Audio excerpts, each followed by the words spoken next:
Parce que Pikine était presque en ballottage avec le département de Dakar. Dakar a 41 écuries. Pikine en avait, disons, 36, 38. Si tu mets naturellement les présidents nationaux qui sont là-bas, président des entraîneurs Pikine la dëkk, président amateur Pikine la dëkk, président des managers fii Pikine la dëkk. Donc ñooy boo leen dugalee dafay nekk en ballottage ak le département de Dakar. Oui. Maintenant boo jëlee Pikine dafa mettre en ballottage Pikine et Dakar. te de Pikine moo tax ma dem foofu defee fa sama profession de foi déclarer sama candidature. C'était pas un choix qui non c'est pas hasardeux. C'était pas au hasard. boo koy jëlee bu ma ñii ànd nañ ak man Pikine ma daw Rufisque. soo jëlee Pikine plus Rufisque ça fait plus que Dakar. Oui. te am naa raison yu pare donc man je peux dormir tranquille entre guillemets. alors ma daw Kër Massar yokk ca. ma ne donc les 3 départements là boo leen yoree lan moo des Guédiawaye et Dakar. ak Dakar oui. te fekk na maa ngi liggéey ci suuf Guédiawaye. waaw.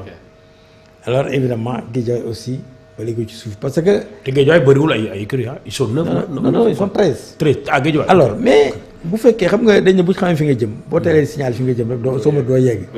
alors je faisais un travail sous-marin boo xam ne vraiment amoon naa ci dara. alors maintenant man ne ci loolu. parce que am na ñu ne woon ne Guédiawaye par exemple foofu seen naka la seen base la. waaw seen base la. waaw. ma ne kii xam naa kii wax loolu xamul li xew quoi. alors ci laa newoon ne ci loolu ba pare chaque soir ma réunion ak région yi chaque soir 20h30 21h15 réunion ñoom aussi ñu région yi dama teg pression ne ñun région yi fii c'est ferré. bétonné merci. alors mais c'est Dakar ton Dakar là il faut que nga gérer ko fu mu toll. moi aussi j'ai tenu à chaque jour de faire le point de Dakar. chaque jour ma oote Dakar samay nit ñi ñenn ñi ma rencontré leen wax ak ñoom et cetera. donc vous voyez donc loolu yëpp ñu def ko loolu moo indi cette victoire là. parce que j'avais étudié xam nga étude et perspective dafa baax. dina am projet. dañ koy étudier. ba pare teg ay perspectives. c'est ça qu'on appelle si tu veux la planification stratégique. ñoom ci seen bopp gisoon naa leen les candidats y en avait 11 dont Bira Sène. oui. alors ma gis ñoom seen méthodologie ma gis ne ñii amuñ programme en fait di gisuguma seen programme en tout cas. premièrement deuxièmement ma ne ñii ils ne sont pas sur le terrain. oui c'est vrai. mais ils sont sur les plateaux de télévision. Ils sont dans la communication. Tout simplement alors que en matière électorale il faut voir les électeurs. C'est important. Dans de grands pays on parle quelque part même de grands électeurs. Comme aux États-Unis. Merci beaucoup. Ouais. alors ma ne comme gisuñu électeurs yi ma ne peut-être ils ne connaissent pas la cible. ma ne c'est très bien pour moi. oui. alors la semaine bi ñu waree dem élection le comité et la commission électorale dafa convoquer une réunion pour expliquer le process. bañ fa demee ma gis leen ñoom rapidement ñu ne woy ñoom dañuy dem coalition. vous savez pour être sérieux une coalition ne se prépare pas en 4 jours 5 jours. même pas une semaine. et puis si semaine élection bi la ñu. élection bi diw mooy seen porte. ma ne ma ne ça c'est un bon appât. qu'il faut pas rater. qu'il faut prendre. oui. ñu wax ma ne bon ok alors la commission avait un peu hésité ma ne non attendez ma ne non ça c'est légitime ils ont le droit de se constituer en coalition. oui. en quoi faisant ils n'ont qu'à se voilà ils n'ont qu'à se désister. oui. ñu ne oui ñu ne d'accord ñu ne donc mais il faut que vous le fassiez aujourd'hui. oui. parce que demain on doit procéder au tirage des bulletins. alors ñoom ñu ne ok ñu ne ñoom. c'était le mercredi su ma juumul. quelque chose comme ça. su ngeen paree si lañ dem rek jeudi. alors ñu ne ok ñu ne d'accord ñu ne ñoom ils vont se retirer après la réunion. pour aller faire n'est-ce pas leur consensus.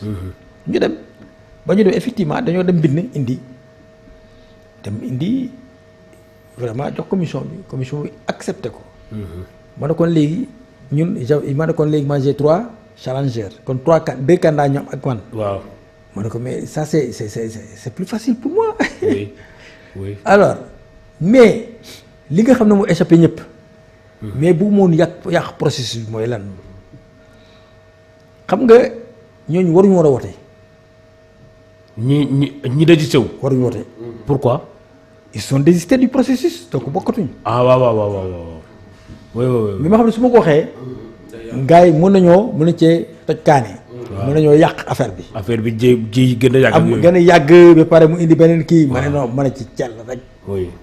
mën a ci cell jàpp suma ñàmb. ñoom ñu ñëw wote naturellement wote. oui. wote. oui. man ma ci cell parce que xam naa ne même ñoom bu ñu wotee ñii je vais les gagner. li ma liggéeyoon xamoon naa depuis le départ.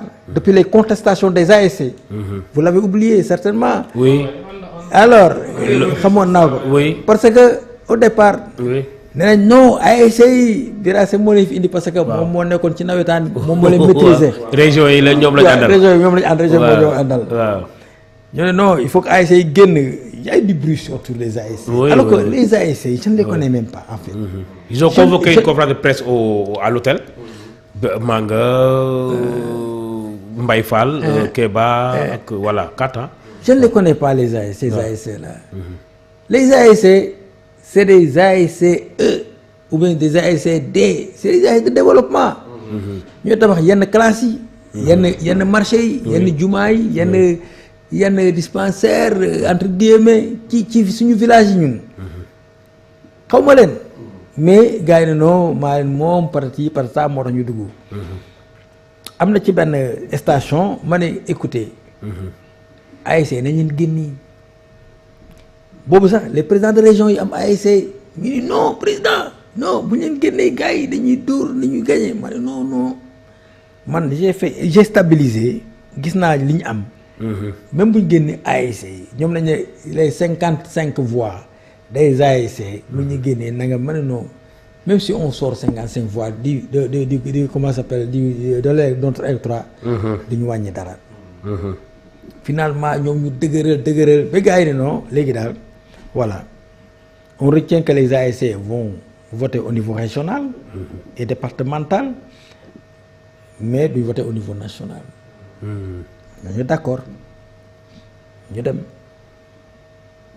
tout en sachant que certes écarté nañ leen mais mun nañ leen bàyyi quand même parce que les ASC se sont effectivement affiliés au CNG. Oui. Et du coup donc à la fédération. Oui. parce que am na yoo xam ne dafa doon di nekk fii di yàggal processus bi. ko yàggal te alors que jaru ko. alors donc noonu la ñu demee moo tax boo ci fin bi. bi ñëwee ne dañuy def coalition daal parce que vous avez posé une question sur comment ça s'appelle encore sur Pala Diop. oui c'est Dembélé. parce que même le cas de ces gens-là qui sont désistés. moo dal Cheikh Sarr xam nga dafa am mandat. mu ñëw mu am des remous au niveau de l'écurie qui l'a mandaté maanaam une partie ne oui une partie ne non. naan peut war a def ma ne ko Cheikh tu vas sortir du processus électoral. oui. Cheikh désisté wu. ma ne ko damay bañ. ñu gagné après ñu topp ñu ci ay recours yoo xam ne c'est inutile. oui. du sort. merci ñu génne ko carrément. moo tax Cheikh wotewul. voyez un peu donc ñee bu ñu désisté aussi. waruñoo voté. Pala c'est lui qui a les dossiers les papiers de l'écurie. école de lutte Pikine Mbolo. waaw l'écurie Pikine Mbolo. Pape Diop Pape Diop Boston ah. Boston ok. alors moom mooy def lépp. Pape maa ngi koy nuyu di ko seetaale dafa jëm mag léegi. c'est vrai voilà yàlla ko sutal maa ko ñaanal yàlla may ko wér. ak wérlee ak tal quand même. bon maintenant moom moo réaffilié écurie bi moo def lépp. moo def lépp. alors moom mu def na doon def mandaté ñu ñëw fekk na magam en tant que président moom it mandaté na keneen. alors gars yi. le compte de Ndeye Ndiaye Tyson. waaw donc de la coalition. waaw de la coalition alors Kéba président. voilà donc en tout cas maanaat na keneen koo xam ne bokkul ci sama coalition. waaw alors ma ne ko paala kii effectivement demoon nañ seeti ko dem naa ba foofu. seeti ko bon gis naa benn vidéo sax mu di ci wax quoi ak yooyu. waaw naa jox ko nangam. waaw mais jox ñoom ñoo ko jëloon ak waaw je suis désolé. yàgg naa sax ak moom yu loolu noonu. vraiment te c'était pas ay élection ñoo tax franchement parlant. te ba ma fa demee woon naa ko carrément li dama la ko seetee c'est pas pour ça. oui et man bu fekkee ne yow may tax nga déplacé wu pour ñëw voter je t'en prie. pour ñëw pour voter. pour voter parce que mënoo fa ñëw sa état de santé mayu la nga ñëw. toog fa yendu fa bi guddi di voter. jéggal naa la ko.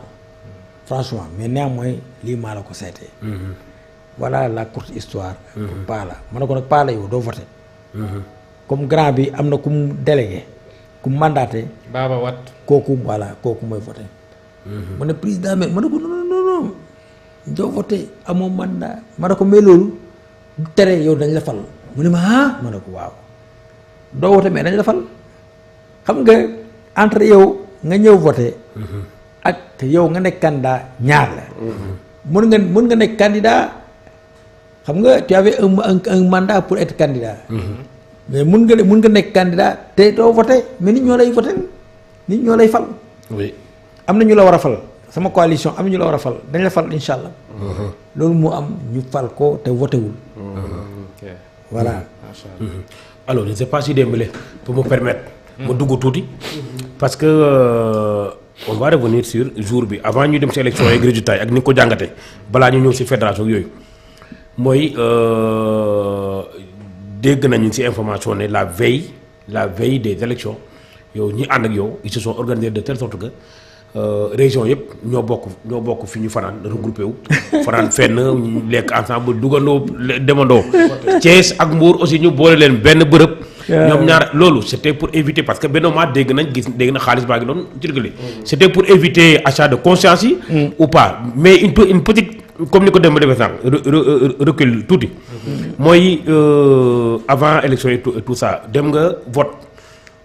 yow yaa gagné 13 voix sur 20 donc yaa gagné majorité nangam ñu ne la yow yaa fi nekk jékki-jékki wëlbati affaire yi mu am ay coow yu fi am 900 000 la fi bàyyi genre maanaam bokkut te pourtant moment boobu yëpp kenn déggul bira mu def sotti. non xam nga am na fooy toll il faut élever un peu quoi il faut que nga élever niveau bi man gëj naa foofu noonu. CNG. gëj naa fa jour mais passé maa leen comme service. ba bés bi may ñëwee di jël service. je ne voulais pas le gêner. toog naa fi seen plateau bi. nuyu ko sant ko gërëm ko. souhaité ko bon vent. oui. parce que loolu aussi mooy suma cër parce que Malick aussi sama nit la. sama mbokk la sama rakk la te ñun ñoo bokk làmb ji. am loo xam ne waruma du suma cër. te yàlla dogal na maa ko mag. kon am na yoo xam ne waruma cee dugg. waaw loolu am na neexuma woon. franchement.